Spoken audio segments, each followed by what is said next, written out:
Okay, good afternoon. My name is Rick Chapman. I'm entrepreneur in residence at SETsquared. I'll tell you a little bit about that later on.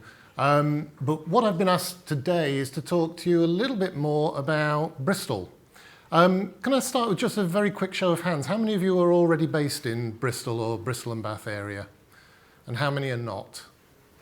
Okay, so a few out-of-towners. I'm an incomer myself. I arrived here in 1997 for 2 years and kind of got stuck here. And that's partly the story I want to tell. My background is silicon. I'm a silicon chip designer by training. I worked in the semiconductor industry. I came here working for a big multinational. And as far as I was aware, there were 200 silicon chip designers in Bristol. Once I actually got here and started to look outside the walls of the office I was working in, I realized I was actually at that time in the second largest cluster of silicon designers in the world. Now, silicon's moved on. As we've heard on some of the earlier talks, a lot of silicon manufacture now is done in the Far East, in Taiwan, Singapore, Korea, etc. But there's still a lot of design done around here. Although in sheer numbers, there's now more silicon designers in Shenzhen or Shanghai or Bangalore than there is in Bristol. There's still more microprocessor design teams here, actually now than anywhere else in the world. So the high value intellectual property is still being designed here in this city or within about 25 miles radius of where you're sitting now. Now, I say that because actually traditionally these talks about why Bristol always start with Isambard Kingdom Brunel and trains and bridges and Concorde. Did you know Concorde? Yeah, everyone knows Concorde was designed here. That's history. You know, surely we are here today looking forward, looking at the bleeding edge of technology. So I thought I'd just throw a few other little interesting facts. How many people have a set-top box? Virgin, Sky, anything like that? There's a 70% chance that the video processing engine in your set-top box was designed here in Bristol. How many people, maybe the wrong audience if you're academic and salaries aren't so high, sorry my flippancy, how many people have bought a new car in the last 12 years? Yeah, wrong audience. But half of new cars globally sold in the last 12 years have an engine management chip designed here in Bristol. And the number's rising all of the time. 9 out of 10 of the top telecom suppliers worldwide have local area access chips designed in Bath, a company that's now owned by Intel. So there's a lot of stuff happening here and now that's being distributed. And I always give an analogy. I walk around with this thing permanently glued to me. This is manufactured in China, it's manufactured in Taiwan, it's assembled in Korea. But on the back it says designed in California. Actually, the heart of this, the graphics chip, Imagination Technologies, headquartered Watford, Design Centre, Bristol. Actually, most of the microprocessors in this, and I can't claim that ARM are based here, but they do have a design centre here to do some of their specialist microprocessor work and do some of their embedded software. So there's a lot of stuff still going on here. Now, Bristol's about just over 1 million people. It's about 1.1 million people. Very large student population, very active university sector pushing research out there. And one of the reasons I kind of got stuck here is that research connects very well with the commercial world. And it connects through infrastructure. And you know, it's fabulous to see the launch of the KETS program and the QTech specifically, the incubation facility to take some of this new technology, some of the quantum technology out into the commercial world. But Bristol does that across a number of different sectors. We do it in aerospace and advanced engineering. We've got 14 of the top 15 aerospace manufacturers located in the city or close by. The only one that's missing, actually, if anyone's got any friends in Lockheed Martin, we don't build stealth bombers here yet. Maybe that's a good thing. We also do an awful lot of high tech, and I've mentioned it comes out of microelectronics, which itself came out of aerospace, but now high tech is actually far more often about software than it is hardware. It's the integration of systems and its systems design techniques. We have a big low carbon sector here. We actually have a huge, and it does very much play into the talk we've just heard, we have financial sector here. A lot of fintech, you've probably heard the phrase fintech. Well, fintech traditionally means kind of banking back-end systems. We're trying to push a new concept here in Bristol, which is tech fin. which is actually driving the technology that the finance sector really needs, rather than the things they think they need and ask for, which is a slightly different spin, but we have the technology here to solve some of those problems, exactly echoing what Jake just said. Work out what problems you can solve, not what your technology can do. If they're the same thing, hey, great, let's form a company, let's all go make money. Just another couple of highlights. So TechNation, which is run out of Tech City in London, published an annual report. In 2015, they identified the Bristol and Bath cluster as the second in the UK outside of London, numerically. We had about, I think, 56,000 people actively working in tech in the city. Bigger than Manchester, yay.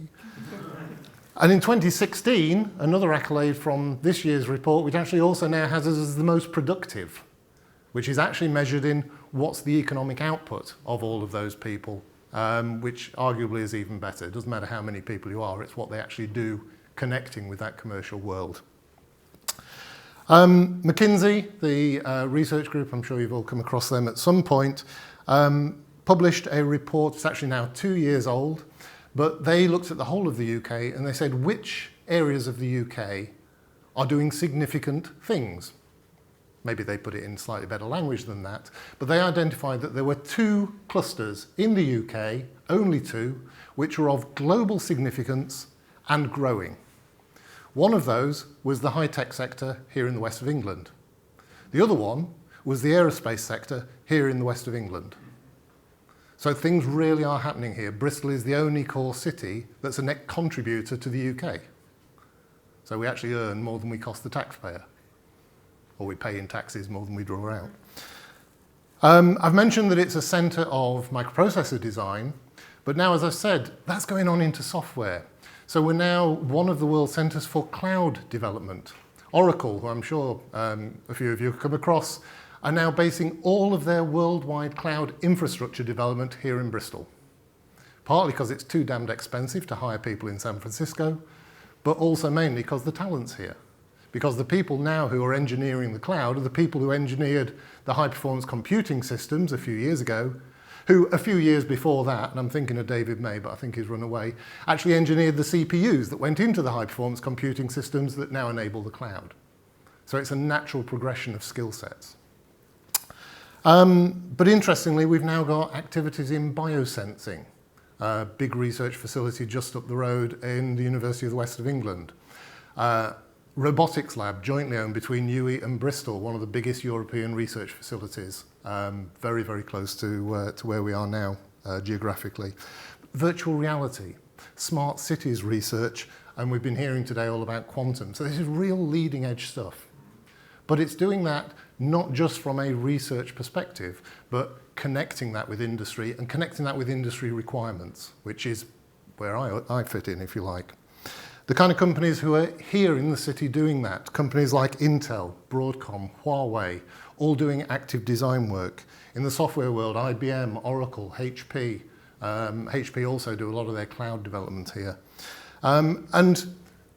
Even in Silicon, which now I would say is kind of declining here, in the past couple of weeks, a UK spin-out, actually a SETsquared alumni called XMOS, who do reconfigurable processing, have just spun out their first new spin-out called GraphCore, which is the first dedicated, or their plan, I'm sure that there's a little more than a plan, their plan is to have the first dedicated CPU architecture for machine learning.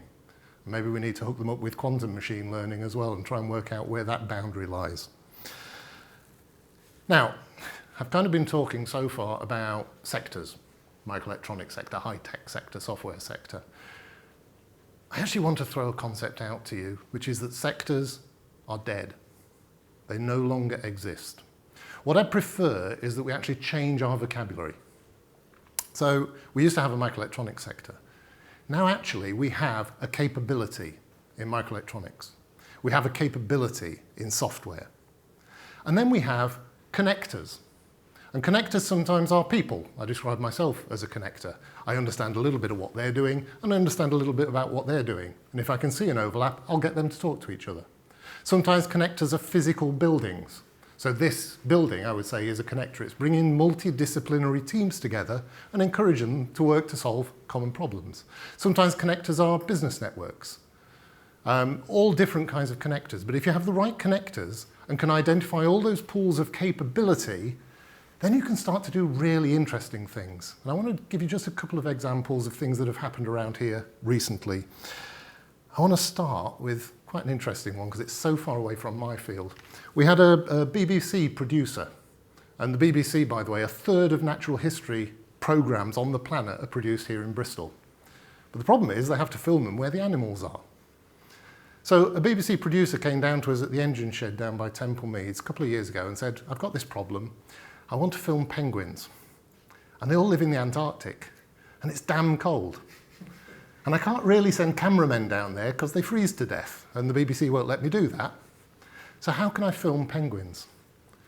So we threw a load of people around the table, and they came up with the idea of a robot penguin. A year later, a whole fleet of robot penguins were setting off for the Antarctic. An emperor penguin, actually it was on its stomach and it kind of slid along, baby penguins, a rolling egg, all with cameras, all with robotics, all autonomous. And they went out and they spent the winter with the penguin huddle in the middle of the Antarctic ice shelf, capturing whatever they could capture, and then bringing the film back to the cameramen. But to put that program together, we needed roboticists. We needed people with skills in control electronics, communications, microprocessors. We needed animal behaviouralists. We needed filmmakers, because there's quite a creative element to making a good program rather than just a bit of technology. And all of these people are co-resident in Bristol. So the robot penguins were launched to the Antarctic and South Africa a year later. And the program, if you want to watch it, it's fascinating. It's called Spy in the Huddle. And it was broadcast by the BBC last Christmas. But it's an example of what happens when you just pull multidisciplines together and say, here's a problem, how the hell do we solve it? You've possibly heard that the team that already hold the land speed record with the world's only supersonic car are now building a car that's targeted 1,000 miles per hour. Now that's the only reference I can find actually to say, well, we've built Concorde, we know how fast things go, except we're hoping this one does not fly. Autonomous vehicles, Bristol's one of the 5 UK destinations for having driverless cars on the road. I'll just leave that thought hanging. I don't really want to comment further on the implications of that. And we've already heard of some of the things that are happening in the field of quantum. So this is really, it's the nature of this place. Interesting stuff, interesting capabilities connected to real world problems. So I want to finish, I mentioned I work down at SETsquared. And I apologise to anyone who works for any other entrepreneurship organisation, but I am contractually obliged to say that SETsquared is the global #1 university incubator as ranked by UBI. Sorry. I'm not really. We're down at the engine shed. Currently we have about 65 businesses in there. Many are University of Bristol spin-outs. In fact, SETsquared is part of Research and Enterprise Development of UOB, so we are part of a university department. But actually, over 2/3 of the companies in there just come from the environment. They work with us for 2 years, and hopefully they go through to be accelerated or be stopped early. And actually, about 40% of the companies who come in to the SETsquared Centre never trade, but we stop them before they go bankrupt. One of our most successful stories, we'll probably hear of one of the other ones next, but one of our most successful stories is a founder who came in with an idea for technology. We believed in the guy, we didn't believe in his idea, but he had to get to the point of recognising that. So about 6 months later he stopped, but he still had lots of energy, he still had some backing, and his second idea was to found a string of cafes called Frisker. It won't possibly mean much to those who are not Bristol based, but the guy's now a millionaire. But we stopped him early, and his second idea is the one that made him a success. So actually incubation isn't always about just pushing everything through, a meat grinder. It's about helping people recognise what works, what doesn't work, and achieving their aim. But there are lots of other things in the city as well. I also do some work for an organisation called Invest Bristol and Bath, who bring new companies into the region. Very pleased to see on the slide there Cray, headquartered in Seattle. Their European HQ is here in Bristol, and we brought them in about 1.5 years ago. Again, because of all these messages I'm giving you now, what's already here, what can they leverage? It's helped by the fact that the Met Office are just down the road and GCHQ are just up the road, who are 2 of their biggest customers. But also, actually, key to their decision was cooperation with the University of Bristol and Blue Crystal 3, so they can see how the other half process numbers. So there's a lot of things within this environment. You've obviously got a great setup within KETS itself, within the QTech program, but also within the city. There's lots of other things to leverage. As SETsquared, we look forward to working very closely together, and we've already been discussing about opening up some workshops and courses and a bit of cross-pollination, and that's very much how this city works. So if any of you do end up here, those of you who are already here, if you're not quite connected in enough, come down and see us, and we'll see what we can do to help. Thanks.